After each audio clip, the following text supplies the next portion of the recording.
I hope you're all happy and healthy and writing. I know we've got a lot of listeners out there who applied to MFA programs this cycle, so I just wanted to send some positive vibes out to you folks as you start hearing back from programs. I know it can be a bit nerve-wracking, so I just wanted to say good luck, but be kind to yourself and try not to stress too much. Remember, the MFA is just one path. All anyone really needs to do to become a better writer is read and write. A lot of this MFA stuff is out of our control, but sitting down and putting words on the page is in your control, and doing so makes you a writer already. So no matter what, keep doing what you love. That's what really matters. You can find MFA Writers on Instagram and Twitter, as well as mfawriters.com. We love to hear from listeners, so feel free to shoot us a direct message on one of those platforms, or an email at mfawriterspodcast@gmail.com. And if you have a minute to rate or review the show, the best place to do that is on Apple Podcasts. Doing so will help boost our podcast as we try to boost these amazing writers. Also, if you or someone you know would like to be a guest on the show, you can apply at mfawriters.com. Finally, as always, thank you for listening, and we hope you enjoy the episode.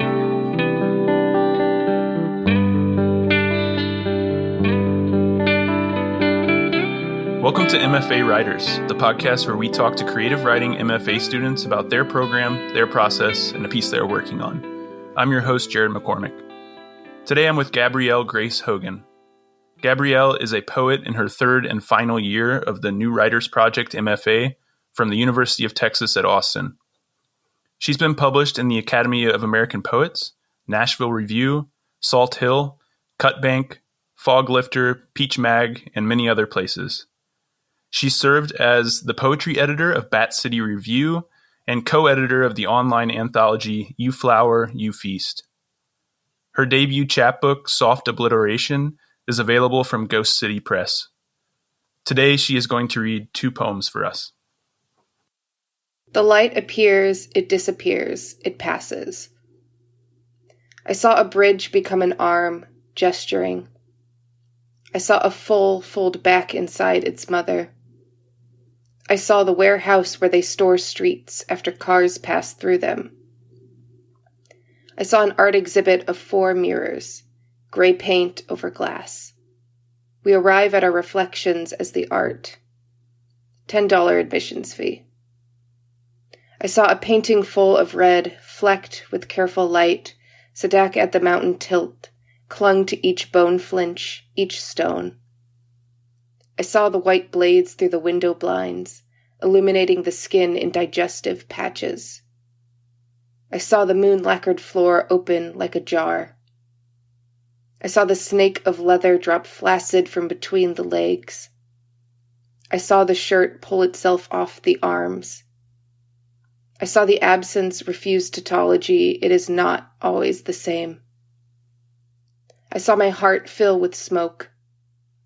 I saw a woman pull her love from her chest, smoke ropes collapsed in the nose. I saw the light become a burgundy glow behind the road, moving as the slowest pendulum.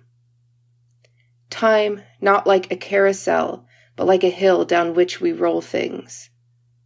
I saw a day, and then another, and then another. How is the lake veiled in dew already? If I had asked her to marry me, it would have meant nothing. I am full of too much anger, too much sad careening. Would it be enough to apologize for having no place in the world? Here, touch everything. Softened butter sun milked of its pageantry, light lapsed at desirable angles, sculptures with eyes like St. Lucy, ridges of oil, mountain range I have desired with desire beyond desire. Small spread of paint beneath your nail. Take it home with you. It is as lonely as you could imagine a thing to be. Sugar Cube poem. A thin rope of web drifts spiderless across the patio. Squirrels begin to chirp sharp trills. I have stepped into the morning like a hungover bear, sweet foam of sweat from a former self hung over my shoulders like a pelt. And it feels good in the way hangovers seek goodness, a haphazard stroke of swamp mouth. The cool air hits me and I think how nice it could be, right here, to cry. It's been so hot this Texas summer, fugued and lavish, that to remember it even can get cold is a hope. I have wakened this morning on R's couch, missing my pants and my contacts like scallop shells inside my eyelids. I am in the process of remembering mornings can be like this, overcome with a startling nowness, thrown light not an omen of future sun, but light as it will only be in this present moment, curtained by a hunch-postured fence whose string lights cast fat dapples along the garden. It is okay to be here and do this, awake in a friend's apartment, with spit laced along the cheek like a drunk scar, to walk home in the brisk bright, to shower midday and then just sit, the sun loosing the wet from my hair. It is good sometimes, like this, to exist. I am each day closer to falling in love with something within me. The whip of the day moves with suchness, folding into the warm milk afternoon like a cube of sugar. Thanks, Gabrielle. It was really beautifully written poetry and really beautifully read. So thanks for doing that. Thanks for being here. Of course. Thanks for having me and being so complimentary to my poetry. I'll always take it. Yeah, I mean, us as writers, we're like, it's such a vulnerable thing. I feel like we do. So it's nice to hear when you know our work touches people. And it really, I just really love these poems. I read them each 4 or 5 times and just kept finding like more things coming out, more feelings. So I'm really excited to talk about them. And, you know, you've published actually quite a bit at this point. I think you said like 60 pieces or so, plus you have a chapbook that you've published. So you've already had some well-deserved success. So congrats on that, first off. Thank you. I appreciate it. Yeah, no, it's weird to think how many poems I've had published because every once in a while I'm like, I haven't done anything. I haven't done anything as a writer. And then I'm like, no, I guess I have. But I feel like that imposter syndrome, everyone has that. Well, I think that's important to talk about, right? Because a lot of our listeners are just at the very beginning of like figuring out who they are as writers, what they want to be, what they want to do.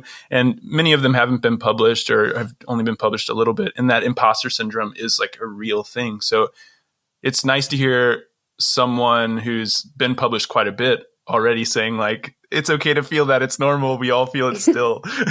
Oh yeah. I worry that it never goes away. I feel like anyone who doesn't have it a little bit, might be a little untrustworthy, but. Well, I was going to say, I think that's interesting. I worry that it won't go away, but also at the same time, maybe we shouldn't want it to go away. Maybe it needs to be there. Maybe it drives us in some way and it keeps us honest and working hard instead of just, phoning it in. Yeah, I feel like it's one of those complex states of sort of like, kind of like that idea of like, you shouldn't have to be sad to write good stuff, but you should sort of be able to tap into that sadness at the same time.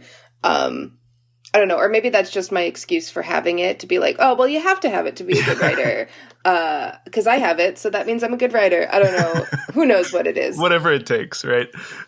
Well, I'm a fiction writer who I think, like a lot of fiction writers, feels a bit intimidated by poets and poetry, but I'm taking my first poetry workshop this semester. So I was hoping to talk through these poems that you wrote a bit, talk about your process in writing them and your thought process behind some of the decisions you made, if that sounds good to you. Yeah, that sounds awesome. And I love you saying that as a fiction writer, you get intimidated by poets, because as a poet, I'm intimidated by fiction writers. My girlfriend is a fiction writer, and it's very funny. I'm always like, I have no idea how your brain works, and it's fascinating to me. Well, if there's anything we've figured out so far in this interview is that writers are clearly too sensitive. Yeah, I think we knew that. I don't think we're breaking ground on that one, but true. All right, so let's start with Sugar Cube poem. This poem has a rather melancholy feeling to it. I mean, we follow the narrator hungover, waking up on someone's couch, missing her pants and her contacts. But then, and this is what I really love about the piece, is it doesn't stay in that space. There's this turn towards hope near the end when you write, it is good sometimes, like this, to exist. I am each day closer to falling in love with something within me. So from a craft standpoint, how important is it to this poem, do you think, to have that turn towards hope as opposed to staying in that melancholy space? Yeah, I think for this poem in particular, it's very important that it enters that space of hope. I've noticed in my poems, traditionally, I sort of infuse them with a lot of anger or a lot of sarcasm and sort of this humor that comes from this sort of feeling of, I'm trying to be funny because I'm so upset about something. And I just kind of wanted to write a poem where I wasn't feeling that way. And I do think those poems that I've written, I'm not ashamed of them or upset by them. I think those are really important emotions to write about. But I think from a craft standpoint, but also from a personal standpoint of what was going on in my life at the time, is I just wanted to write something that was, if not happy, at least hopeful that happiness could be achieved. And just wanted to, I feel like, not to pull the times we live in card, but truly from both a personal standpoint and from just like a standpoint of the world, is I just kind of wanted to write something that didn't make me feel like everything was falling apart. I feel like happy poems and hopeful poems don't get written a lot, because I think there's this idea, like we just said, that you have to be sad or angry to write something good. Happy endings are thought of as cliched or trite, and they can be, but I don't think that's because of the emotion. I think that's bad writing. I think an emotion like happiness, joy, Ross Gay's Book of Delights proves that it's not an emotion that we have to ignore in order to be good writers. So I wanted to lean into that idea, and basically I just wanted to write, I was feeling happy, and as someone with depression, it's hard to feel that sometimes. So I wanted to write a poem that reflected that. So, well, I thought one thing that this poem captured really well was like how complicated emotion is. Like, it's not always that simple, like I am sad or I am happy, right? There's this interesting thing happening in this poem where, like, you're finding optimism in a hangover, which is like supposed to be the most unoptimistic state we can be in, pretty much. But like, it made me think about how feeling bad can sometimes make you feel good, how feeling sick and hungover actually forces you to be present because you feel too awful to think about the past and the future and all these other things that are happening. So you're just in the moment and can, in a way, see things more clearly. I thought that was captured nicely in this poem.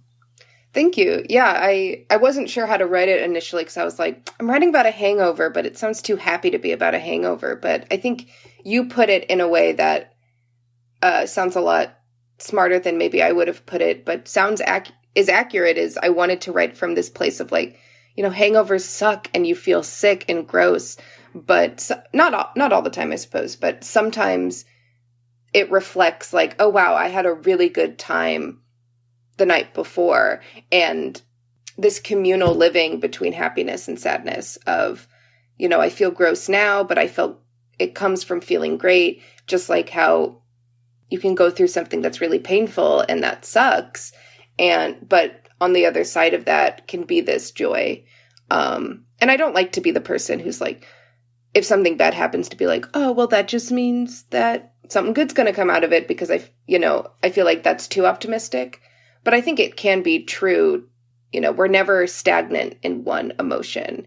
So why should poetry only write about one thing if we as people are swirling through different emotions, Yeah, no, that makes total sense to me. And I think what's interesting is what you're talking about, which is how to encapsulate that in a piece of writing, like from a craft standpoint, thinking about how do I toe this line where I'm not becoming like cheesy or sentimental, but like trying to really show the complication that can occur in this emotion and how it can be two things at once. And you can go back and forth and it can be swirling like our brains often are.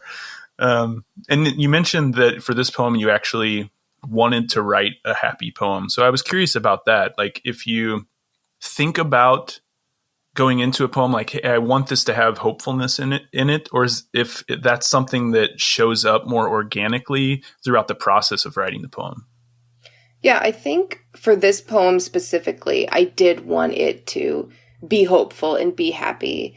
Because like I said, I feel like a lot of my poetry leans against that feeling. And most of the time, and this kind of leads into more of an overall craft question, I suppose.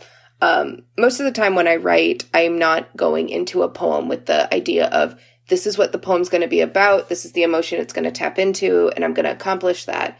Usually I'm just writing images that I like and just sort of seeing what spills from that cup as I'm writing. And then, not to be that cheesy writer that's like, the poem writes itself, I'm just the vessel. But it's kind of true, is I'm just writing like images that I really like, and then it unfolds in such a way as, oh, this could mean this and lead into that. This was a poem, though, that was different for me, not just because it's sort of more hopeful and joyful, but also I went into the poem with the decision to write it that way, which made it a little bit more difficult to write because, like you said, the poem itself kind of toes that line between joy and defeat. And I think that's because I'm still learning how to toe that line.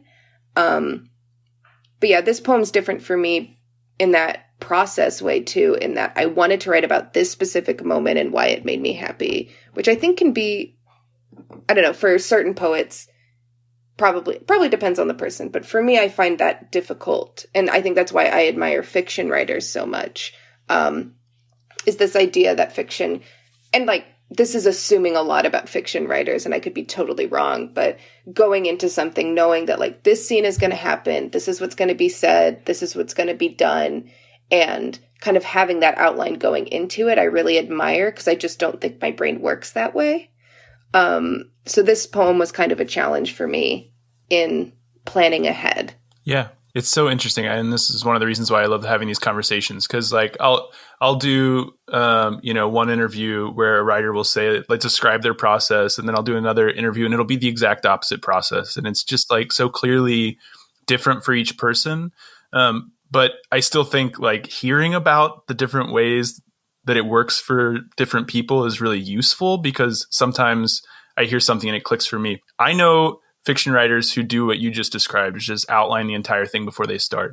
I don't do that. I usually have like you were describing, an image or a scene or just an idea, maybe even one sentence that I start writing. And then I'm just like figuring it out from there. It's just like, it's the tracks are being slowly laid out in front of the thing as I'm writing it. And I often have no idea what the thing's going to look like when I start. Which is completely different from how other people write fiction. And it's so interesting. So it's interesting to hear you saying, and this is another thing I think I should point out. It's not like one writer does it this way and another writer does it this way. Sometimes it's poem to poem or story to story, because sometimes I have a pretty good idea what the whole story will look like before I start. And sometimes I have no idea. And you're saying sometimes you start with just an image and you figure out what it means later. Sometimes, in the case of this poem, you have an idea of what it's going to be, and then you start writing. I think my poetry benefits from that angle as well, of not approaching every single poem the same way. And I think that's something, not to jump ahead to a conversation about the MFA, but I think the MFA, my experience has helped me do that in so far as collaborating with other poets and being in workshops with other poets and hearing how they do their process makes me really curious to go like, oh, that's really interesting. I'm just going to steal that for a second and see what comes of it. Because I think, and this is something I've been thinking about a lot. So I'll try not to go on a rant about it, but sort of the unfortunate reality that publishing and, being on social media as a poet can sometimes be very draining and turns your work into capital and turns it into product. And I know something I've been feeling a lot recently is this sort of frustration that like, I don't want to be a brand. That's not why I came to poetry, is to like, I mean, I do want to publish books. Don't get me wrong. Mm-hmm. Publishers, if you're listening, I would love to publish a book, but just this, I don't want it to just be for the sake of product. And I feel like I want to capture again for myself what I love about poetry, which is playfulness and how I get to do different things in every single poem and I get to approach it differently. Like, ooh, what if I wrote form first instead of content? What if I wrote a sonnet? What if, I I wrote it backwards or something like that, because I feel like the point of art should be to be playful and to enjoy it. You know, I feel like I think people get very self-righteous sometimes about art in a way that is like, oh, you have to do it this way, and art has to do this, and art has to be this way. And I'm like, I think that's counterintuitive to the whole point of art. Art is just an expression of emotion, of play, of just trying to communicate with the world outside of what we expect our communication to be. You know, I don't want to just like make something, wrap it up really pretty and put it on the conveyor belt and have it go down. Like, I want it to feel like I'm just having fun. And if that turns into something like a book, that's really great. And I don't think that makes my work any less important or any less capable of change. But I feel like from a personal standpoint, if I don't write it that way, I just won't want to write anymore. And that leads in pretty well to a conversation I want to have about the second poem you read, The Light Appears, It Disappears, It Passes. To me, this poem is at least partially about the passage of time, and I found it really interesting the way you play with time in the piece. So the poem starts in the past tense. I saw all these images, right? And then you bring it into the future, into the now, when you write, I saw a day and then another and then another. How is the lake veiled in dew already? But still, the narrator drifts into the past in the next line. If I had asked her to marry me, it would have meant nothing. I am full of too much anger, too much sad careening. So is time something that you were intentionally trying to play with in this piece? Yeah, I think this poem was written differently than Sugar Cube poem in the sense of it kind of followed that same process where I just started writing and saw what happened. If I remember correctly, I think I had a bit of writer's block at this time. So I was like, how can I write a whole poem effectively? And I just was like, I'm just going to start every line with I saw and describe an image and see what happens. And as it was unfolding, I was noticing that the images were very much so placed in this specter of time or transformation as it relates to time. So sort of this, like the line, I saw the warehouse where they store streets after cars pass through them, is just this existential idea of like, oh, wow, things exist when we're not there. You know, these streets don't go away just because I drove past them. Just like, you know, when I stop texting my friend's not on pause. They have a whole life. And kind of how you'll never be able to connect to everything and be aware of everything at every single moment in your life because everything is moving around, and how that can be really beautiful, but can also be really sad, especially as it goes into those lines talking about, you know, I saw the skin, I saw the floor, I saw the shirt, because that's supposed to describe this feeling of like, I'm placed in this moment with a lover, and you can tell by the way it's being described that the lover is gone now. But the speaker keeps placing themselves in these specific moments in time. And I'm fascinated by the structure of memory and the structure of how memory betrays us and, you know, taunts us, and sort of how we can be so far removed from an event, but the event is still very present with us. And like the line, time not like a carousel, but like a hill down which we roll things, is it doesn't feel like this like easy spinning movement where everything is going to repeat itself. It's like we throw something down a hill and we just watch it fade into the distance. And so, I don't know, I was just really fascinated by these ideas of how trying to capture a moment is sort of futile. And even sitting in this museum and seeing all of these paintings that capture a moment in a way, but it really can't. It's just the idea of capturing something, but truly moments are not able to be caught. You know, they exist and then they pass. And us holding on to them is not, you know, the memory is not the same as the thing, but I think we fool ourselves into that a lot of times. Yeah, I think that idea of distance really comes through here. That was one thing that I wrote down, like that this poem really is playing with distance, constantly moving in closer in time and closer to the reader, even becoming quite intimate by the end of it when it's as if the narrator is talking directly to us, the reader. You write, "Here, touch everything, and small spread of paint beneath your nail, take it home with you. It is as lonely as you could imagine a thing to be." So it becomes really intimate by the end. And it made me wonder about your process in writing this piece. And if you ever put constraints on your writing, like I'm going to start in past tense at a distance and then end in present tense, second person.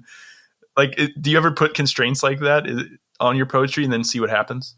Yeah, sometimes. Often when I am in a moment where I really want to write something, but nothing is happening, I'm like, okay, I'm just going to give myself an arbitrary rule and follow it until I write a draft of something. And then I'm allowed to go outside the constraints of that rule once I have a draft written.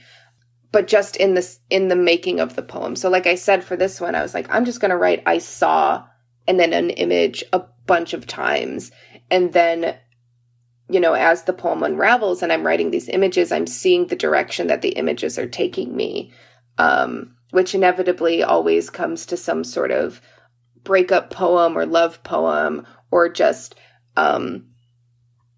fascination with that particular emotion. And for me, like noticing that I was writing I saw is seeing this past tense and seeing all these images of like, okay, I'm not seeing these images, I saw these images. So what does that make for the rest of the poem? This idea of like these flashing moments. And I don't normally put constraints on my poems. I don't think, like I said, I typically just try to write images and see what happens.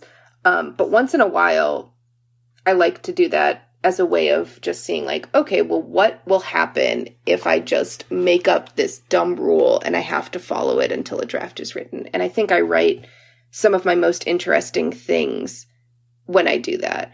Because, you have to understand convention in order to break it. So you have to make up a rule and follow it before you can break the rule. Yeah, it's interesting that like you started off just writing images in this piece and then you noticed, oh, I'm writing, it's all past tense. I saw. And then there's this turn where it leaves the past tense and it becomes more in the present. So it's interesting that like you notice that pattern happening and instead of staying with it, you're like, okay, how can I turn, right? How can I surprise the reader? Because it is like a surprising turn when it's like, oh, we're leaving and we're moving in and we're getting closer. And that really encapsulates that idea, those memories, how they can feel so close and so far away at the same time. And it's compressing and moving. Yeah. And like that idea of the turn in the poem, the turn in a poem is always fascinating to me, both as a writer and as a reader of other people's poetry.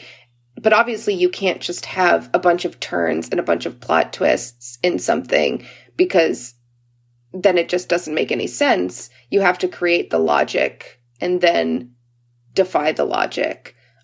So I think that construction is really fascinating to me. What is the rule? What is the logic of this poem? How does the world of this poem operate?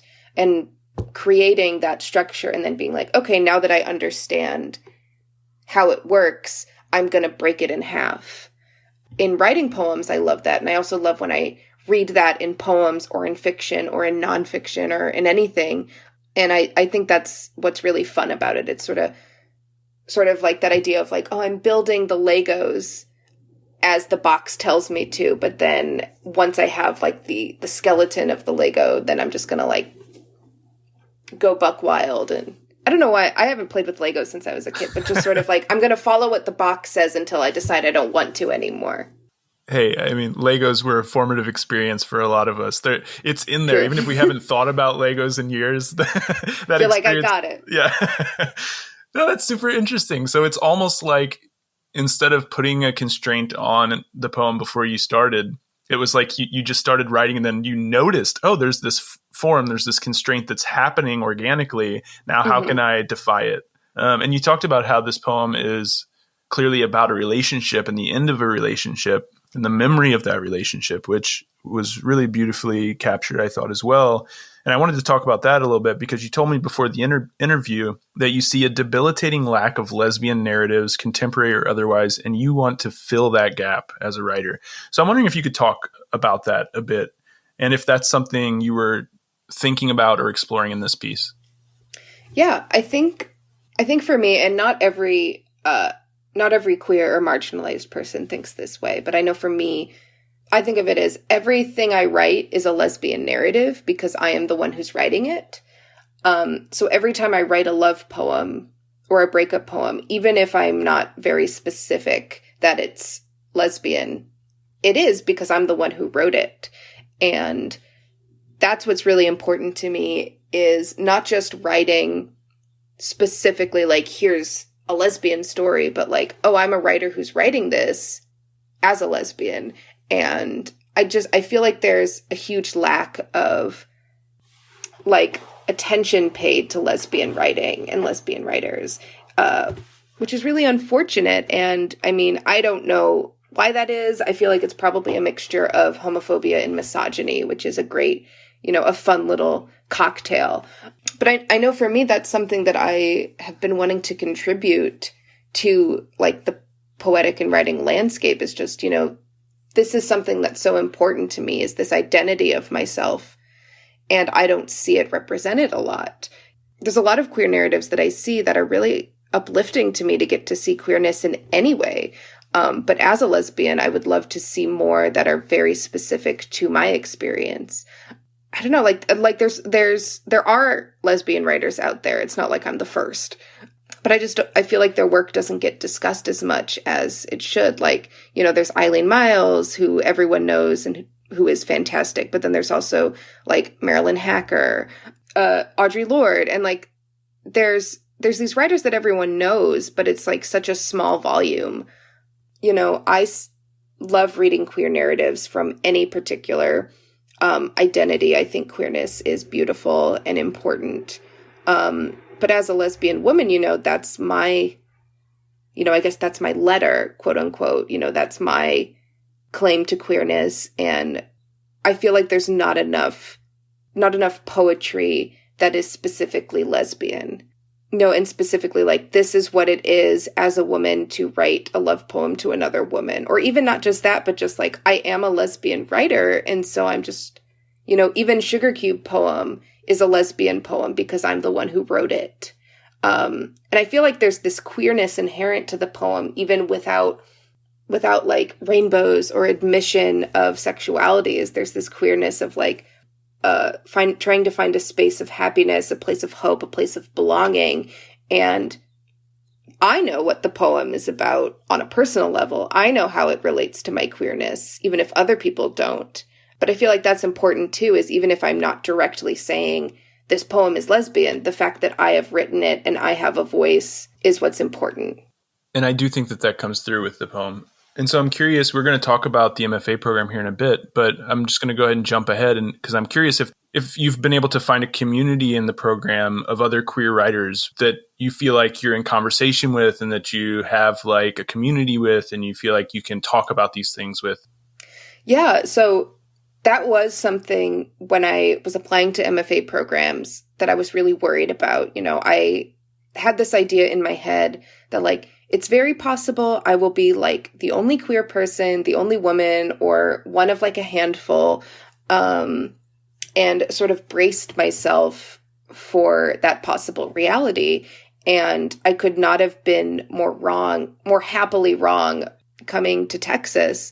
I'm lucky enough that I'm in the New Writers Project, but Austin, also has the Michener Center, and both programs interact a lot with one another. So then it's like twice as many people in a cohort, or twice as many people that you get to have interactions with.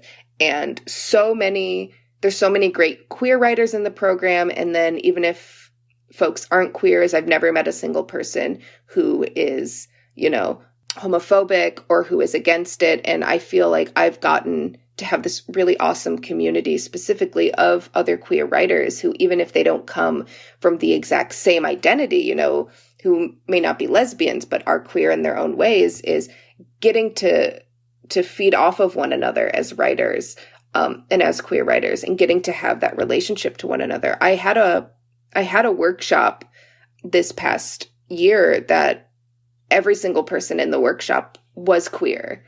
And even if we weren't all writing inherently about that identity, there's this relief and this comfort of like, oh, I can bring like the gayest poem ever written to this workshop and everyone's going to get it.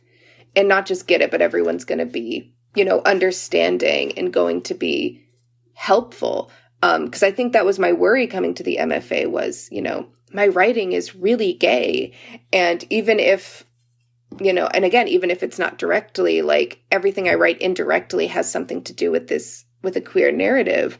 And so I was like, I'm really nervous that I'll have to defend that part of myself and I won't get to just have the poem looked at as a poem. So being in this program is great because, not everyone is queer, but everyone is so welcoming to queerness. And just in general, it's a really great program to be a part of because I feel like everyone is so supportive of one another here. And I've heard of MFAs where that is very much so not the case. So I feel very lucky. Just the idea of being in a workshop with all queer people, to say that that's a difficult space to find would be an incredible understatement, I imagine. So the fact that that's even available to you at the New Writers Project at UT Austin is amazing. Oh yeah. And it wasn't even intentional. It wasn't like, oh, poetry workshop for queer poetry. It just happened to be that the roster for that class is everyone identified that way. And it was really special to be in that workshop because of that sort of an accidental blessing in that way. And just that accessibility to it where we don't have to, like, it doesn't have to be about our queerness, but we still all come together as queer writers. And I think it's really important to have that multifaceted access to identity and just that comfort to be around each other, even if we're not expressing this very specific part of ourselves, but just knowing that we can and that we don't have to tiptoe over any landmines to get to it. And that's a blessing. And I don't know if I'm ever going to be in a workshop like that again, especially because my MFA is ending, but also who knows? I don't know if I'll be in a space like that again. But I'm really grateful for it. Well, yeah, so you're in your final semester in the New Writers Project from the University of Texas at Austin, which is the sister program of the Michener Center for Writers. You're originally from St. Louis. Just want to recognize you as a fellow Missourian while we're on the air. Yes, thank you. We talked a bit about how much you've already published, but I'm curious what made you want to pursue an MFA? What did you hope you would get out of the program that you weren't already getting from writing and publishing? So I am 24, so I came to my program directly out of undergrad. So I think part of it came from, I went to undergrad at Bradley University in Peoria, Illinois. And I think a big reason I wanted to go to the MFA was because, and I'm not going to knock Peoria, Illinois, but I just don't think it was my place. And I think I still really felt that there was something I wanted to be somewhere and write and feel that closeness to the city that I lived in. And so I was like, oh, an MFA would be a great opportunity to, continue my schooling and not just that, but go somewhere and experience a new city.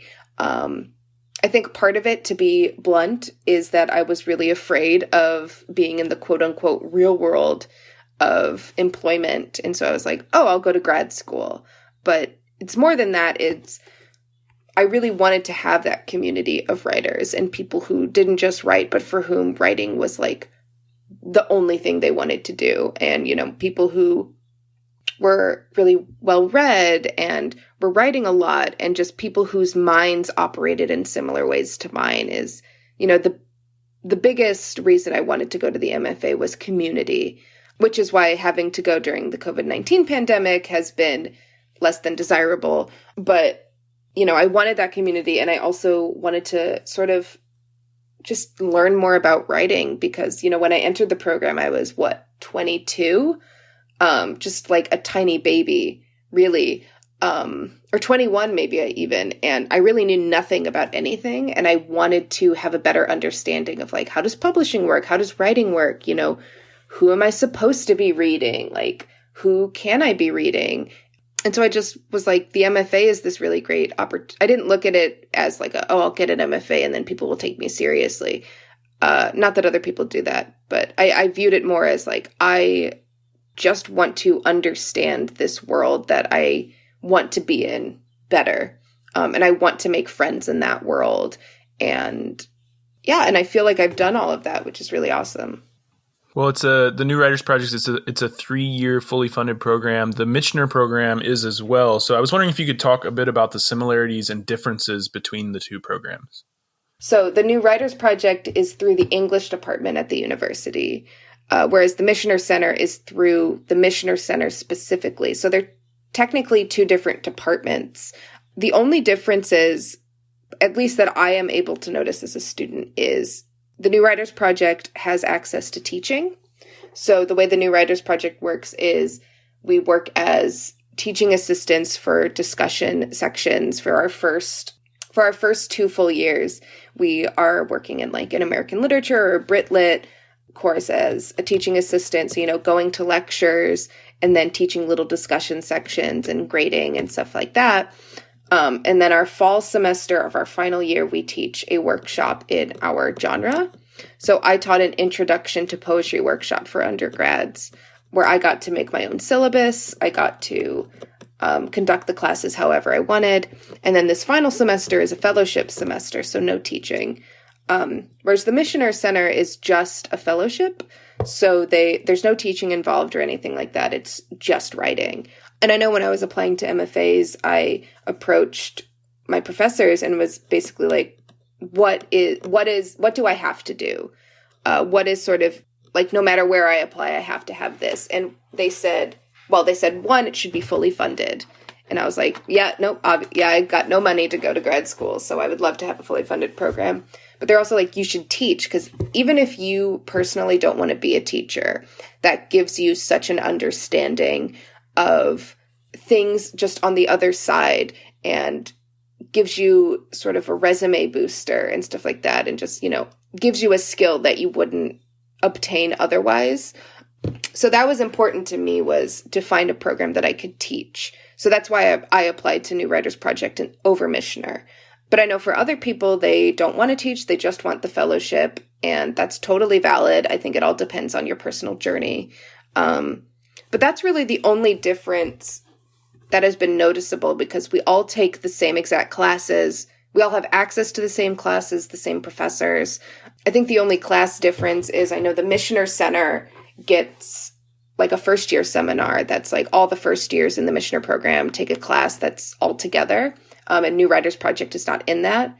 And then New Writers Project has teaching pedagogy to, teach us how to be teachers. But other than that, like, I hardly even notice a difference between who's Michener and who's New Writers Project. There's no sense of competition. There's no sense of, oh, I'm Michener, so I'm better than you, or anything like that, which is really a relief, because that was another thing I was worried about coming into this was, oh, what's the relationship between the two programs? Do they interact at all? Do they hate each other? And at least in my experience, like, it's like, not to be so cheesy, but it's just one big family. The two programs come together, and yeah, like I said, my girlfriend is a fiction writer, and she's in the Michener Center, and I'm in the New Writers Project. So, and it's not like a Romeo and Juliet sort of like, oh, how dare you thing. A lot of my really good friends are in the Michener Center, or a lot of them are in New Writers Project. So those are the technical differences of like the teaching and the certain classes, but really education wise, we all have access to the exact same thing, which is really, really nice. And when you're teaching, what's the teaching load? Is it just like one section each semester? Yeah. So the first 2 years when as the TA does the discussion section is you get 2 discussion sections for one class. So, teaching load really depends on the professor who's teaching the lecture. I had semesters where I had to grade like 3 huge exams and like a weekly test. And then there were others where it was just like, there was just like one paper at the end of the year and you had to do attendance. And so the workload kind of changed depending on the professor. But advice that I have been given is essentially, you're not here to be a teacher, you're here to be a student. So don't slack off on your duties, but remember to put your writing first. And I think that was something that took me a second to sort of learn with my schedule was, how do I stay a good teaching assistant, but at the same time remember that I'm here to be a student. And that can be a little bit difficult. I think that varies from person to person of the ease with which you can do that. I know some people who, for them it was no problem because they had a lot of teaching experience in their past before they came to the MFA. So they were like, I got it. I know how to do it. I had zero teaching experience. So, and I'm coming in age 22 teaching 21-year-olds about American Lit and thinking, how do I have authority when I have friends who are your age? Like how I just graduated, I could have been in this class with you. So I think for me, the workload was hard to sort of grasp, but it's easy. It's not so terrible once you learn how to do it, but there is a bit of a learning curve to figure out, like, how do I give myself enough time for my own studies, but also don't slack off on this. And then you also worked as poetry editor at Bat City Review, which is published through the university. How was that experience? And did you receive funding for that work? Did that replace some of your teaching load? Yeah, so it didn't replace any of my teaching load. The way that Bat City worked is my first semester here, it's offered as a class. So I took it my first semester here where I was an associate editor. So which essentially meant I was a student in the class, and I read for submittable. I, approved poems, sent them to the board. In class, we would have conversations about the poems and about the fiction and the nonfiction, and basically, everyone saying, I think this piece is really strong, or I don't think this piece is as strong. And it was really nice because even though I was an associate editor my first semester, I was still given that credibility and that trust to sort of know what I was talking about. And the poetry editor gets the final say still, but the associate editors have a lot of room to argue for and against pieces. And then as poetry editor, I essentially just took the class again, but as poetry editor. Yeah, so it didn't take away any of my teaching load. It was essentially just another commitment that I had in addition to my teaching load, which again proves how you need to be very careful about your schedule and about organization. But that's true of anywhere and of anything. But I do think it was a huge benefit to my time. And I really loved being a part of it and getting to see what it's like to work for a literary magazine on that side. Because I worked for my high school and my undergrad's literary magazines too, but neither of them were national publications. So this was my first time being on the other side of submittable and being like, okay, well, how does a magazine that like Bat City work? And so I think it was a really invaluable experience also as a writer to get to see that, because I think it made it a lot easier to handle rejection, if that makes sense, because I would recognize okay, I know that on the other side, it's very possible that there are 10 people rooting for my poem, but one person doesn't. And maybe they have the authority, so they just don't publish it. Or something more simple, they do really like this poem, but it just genuinely doesn't fit in the issue. Because when I would get that rejection before, I'd be like, this is a lie. This is just you being nice. But sometimes that is very true. So I think it made me a better writer, at least in terms of a writer who submits things, getting to understand the intricacies of how a magazine works. And I am really hoping to get into publishing as a career after the MFA. So it was also a really valuable experience to see on a smaller scale, how does editing work? How does design work? How does copy work? Yeah, no, I think it was a really awesome experience that I'm happy I got to be a part of. Yeah, in my program, we do a similar thing. So New Letters magazine is published through UMKC. And so we also have what they call a practicum, which is a class you sign up for. And through that class, you are reading the work that is submitted and having discussions on what should be published. I couldn't recommend it enough. If you end up, any listeners out there, if you end up in a program that has a literary magazine, take advantage of that experience, because it really is eye-opening from not only if you want to go into publishing, like you mentioned, but from a writing perspective, as a writer, to get that view from the other side was really eye-opening for me. It sounds like it was for you. So you mentioned that the New Writers Project students and the Michener students are essentially taking the same classes. So it's not like there are any classes that are closed off to you as part of your program. You can take any of these classes. It sounds like you have access to all the same faculty members, which leads me to another question. There's 2 programs at UT and they share the same faculty. So it seems like those faculty members might be pretty busy having that many students. So have you found that the faculty is pretty available and engaged with your work? Yeah, I think another great thing about my MFA experience is I think the professors are so welcoming and so genuinely wanting to help all of us. I have classes with Lisa. I've had quite a few classes with Lisa Olstein, and she's truly amazing. I believe she's on sabbatical right now because she got a Guggenheim.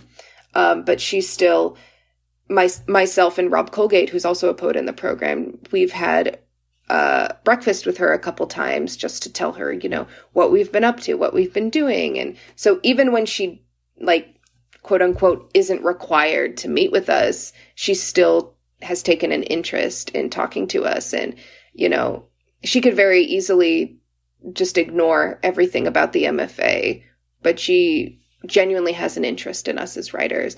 And Elizabeth McCracken is amazing as well. She's fiction, so I don't get to work with her a lot, but she taught my pedagogy class that I took this past semester, and she's so inviting and so funny and so honest in all the ways that we as students want honesty. Yeah, and then Joanna Klink is like an angel sent from heaven. Everyone in the program fawns over Joanna Klink. Not only is her poetry tremendous, but as a professor, she just cares so, so deeply about poetry and so, so deeply about the students. And she's genuine in everything she says. I just had, back in December before I flew to St. Louis for the holidays, I just got coffee with her, and she'll make you feel like you're the best writer in the whole world. And she means it. She's not, beating around the bush. She's not making stuff up to make you feel better about yourself. What she says about your writing, she means. And yeah, it's just pretty much every professor I've encountered at UT and in the program has been so genuine and so genuinely wanting us to become better writers and better people. And, I know people who've been in other MFA programs where it's kind of not the case, where it's kind of professors are teaching as an excuse to okay, I'll teach this class so that I can write my own little book, and not really caring too much about the students themselves. But I really feel that every professor who I've had is giving their 110% to all of us, which is how I think it should be, but maybe isn't always. And so it's so nice to feel cared for as both a writer and a person. Well, that's great. And, as I mentioned earlier, you're in your final semester, so getting ready to finish up in the MFA program, which I imagine is exciting and intimidating at the same time. But, you've already published your debut chapbook, Soft Obliteration. It's available at Ghost City Press. Everyone who's listening should go buy a copy right now. But you're nearing the end of this MFA journey, and I'm curious, you mentioned earlier something about maybe going into publishing. I'm curious if you've thought about next steps and what you might want to do after the MFA program. Yeah, I mean, the short answer is just me screaming. But but the long answer is, I ideally want to go into publishing. I'm, keeping my eye out on any entry-level publishing jobs anywhere. Ideally, I would love to stay in Austin, Texas, just because I really love this city and I have a huge community here of people that I really love, but I'm not opposed to going elsewhere. I know something to keep in mind for anyone who might be applying to this program as well is the University of Texas Press is based at UT, and they have a publishing fellowship. I don't know if you have to have an MFA to be a part of it. I think you can just have an undergrad degree and be able to do it. But it's a publishing fellowship that lasts a whole calendar year. And you are, involved in the marketing and the design and the editorial departments for the books that come through that year. And it sounds like a really awesome opportunity. And that's something that I am applying for and hopefully will receive. But yeah, I know. And then there's Milkweed in Minneapolis has a similar publishing fellowship. And yeah, just going to hopefully applying to any of those sort of editorial positions and hoping to get them. I'm also applying to plenty of residencies for the summer. And yeah, I mean, I'm trying to worry enough about my future, but not too much, if that makes sense. I'm trying to kind of let this graduation from the MFA be an opportunity for a wide range of just anything to happen and not be so clinical about, okay, now I have to do this next thing. I have to go get a PhD, or I have to do this. Because like I said earlier, I feel like that can be the death of writing sometimes, or just the death of joy in general, is trying so hard to have such a specific way of doing things and a specific path. Well, you have some great experiences under your belt. Your poetry is really beautiful. If you can't get a job, then what hope do the rest of us have? That's very kind of you to say. Well, before we go, the last question I want to ask, I ask it of every guest that comes on. What is one thing that you think the program does really well? And what is one thing that you think they could improve on? I think one thing the program does well is not making it a competition between itself and its sister program, and just not making a competition in general. And I don't know how much of that is the program's doing and how much of that is just luck of the draw with who you get individually coming to the program. But I think something great about this program is that everyone is so genuinely supportive of one another. No one is trying to undermine anyone or shit talk anyone. Every single person genuinely supports every single other person. And, of course, people are closer friends with certain people than others. There's some people in the program who I hardly talk to, and then some who are my best friends, but there's no ill will towards anyone. So I think that's something this program does great, is when they say that it's a community, they mean it. And then something I think they could work on, the Michener program, the Michener Center is great. New Writers Project is great. And I think the education that we all get is equal, but there is a gap in funding in terms of the Michener Center students get, I don't know exact numbers, but I know they get much more money in their stipend than the New Writers Project does. And I know that there's a complexity to that, and, has something to do with the Michener Center being funded from a different source than the New Writers Project. And I don't blame anyone in particular, but I think that is something that is a little frustrating, being in essentially equal programs, but not getting paid as much. Because, grad school, we're all just trying to live off that grad school stipend. And I think more money would always be good. I think it's always a good idea to push our institutions to give grad students more money, especially grad students in the arts. And I'm sure, like you said, I'm almost sure it's not an issue with the program itself. It's probably a university issue, for sure, state funding issue, because that Michener program is privately funded and the New Writers program is through the state university. So it's very intricate. It's very bureaucratic, but every chance we get to push the higher ups to give us more money, I think we should do it. So that was a great answer. And you had lots of great answers. I really loved chatting with you. I really loved hearing your poetry and hearing about your process. So thanks so much for stopping by and chatting with me. Yeah, I am super happy that you had me. I've been low-key wanting to be on this podcast for a while, but was I don't know who I need to talk to. So I'm glad.